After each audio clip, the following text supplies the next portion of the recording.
विषय चल रहा है ईश्वर स्तुति प्रार्थना उपासना। इस विषय को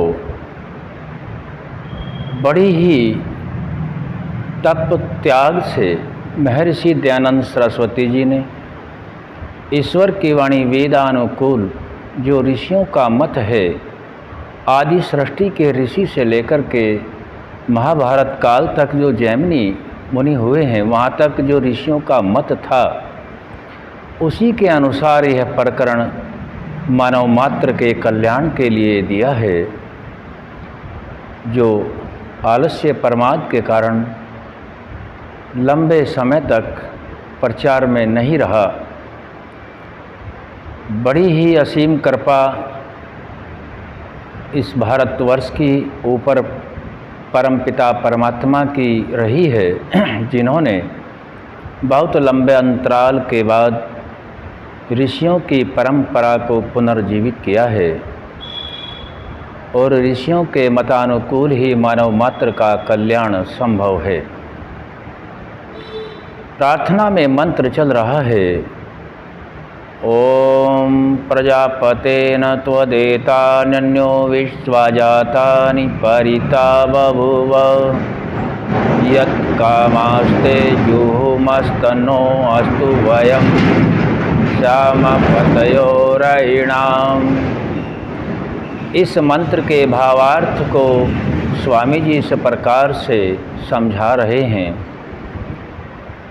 हे सब प्रजा के स्वामी परमात्मा, जितनी भी प्रजा है, ऐसा नहीं कि केवल मनुष्य जाति ही प्रजा है, बहुत सी असंख्य जातियां हैं, जीव जंतु भी हैं, पशु पक्षी आदि जितने भी जीव हैं, जिनके अंदर आत्मा विद्यमान है, उन सब के स्वामी परमात्मन आपसे भिन्न अर्थात आपसे अलग कोई भी उन पदार्थों का या इन पदार्थों का नहीं तिरस्कार करता है, क्योंकि हम सभी ये जानते हैं कि परमपिता परमात्मा ही अनंत सामर्थ्य से युक्त है और वह सभी पदार्थों ज्ञान आदि का स्वामी है, प्रजाओं का भी स्वामी है। पुत्रवत अपनी सभी संतानों के लिए सभी आवश्यक सामग्री को दे रखा है और इसका तिरस्कार कोई भी प्राणी नहीं करता, लेकिन परमात्मा ने यह सब दे रखा है। शरीर को चलाने के लिए बहुत सी आवश्यकताएं हैं, जैसे भोजन, हवा, धूप, अग्नि, वायु आदि सभी पदार्थों को तो दे रखा है और इसी देने के जो भाव हैं, परमपिता परमात्मा ने जिस सृष्टि का सृजन किया है, पुत्रवत संतानों के ऊपर जो महत उपकार कर रखा है, इसका कोई भी परमात्मा के अंदर स्वतः ग्रहण करने का प्रयोजन नहीं है। यह प्राणी मात्र के कल्याण के लिए दिया है। तभी स्वामी जी ने लिखा कि आपसे भिन्न कोई भी उन सभी पदार्थों का तिरस्कार नहीं करता है, स्वामी बन बैठते हैं, लेकिन आपने इस सभी पदार्थ को दे रखा है। इसी देने वाले भाव के कारण से आप सर्वोपरि हैं। हम सभी प्राणी मात्र को योग्य है कि हे परमपिता परमात्मा, आपके द्वारा हम सभी आत्माओं को दिया गया है शरीर और शरीर का जीवन यापन करने के लिए भोजन, ऐश्वर्य आदि जो पदार्थों को बिल्कुल मुफ्त दे रखा है।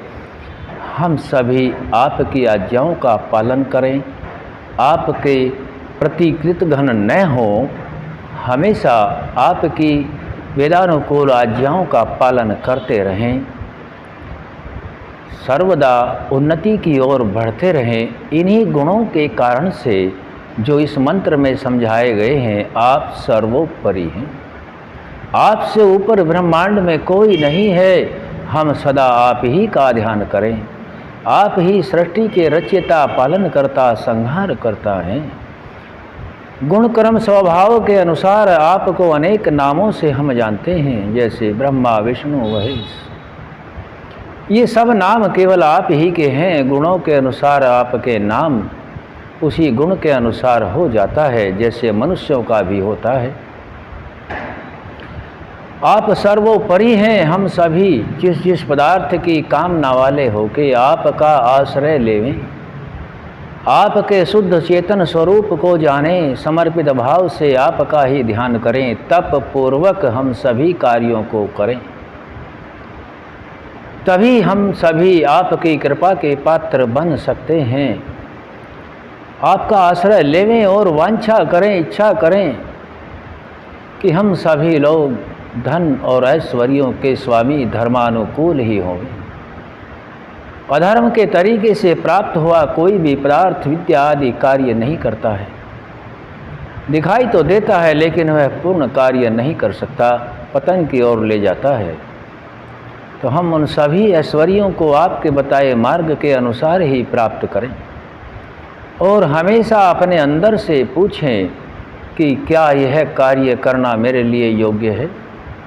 तुरंत ही अंदर से आवाज़ आती है कि योग्य है या नहीं है। इस प्रकार से बरतने से हमें आपकी समीपता का आभास होता है, क्योंकि यह प्रेरणा आप सर्वत्र विद्यमान होते हैं, आत्मा में भी विद्यमान है, वहीं से हम सभी को यह प्रेरणा मिलती है।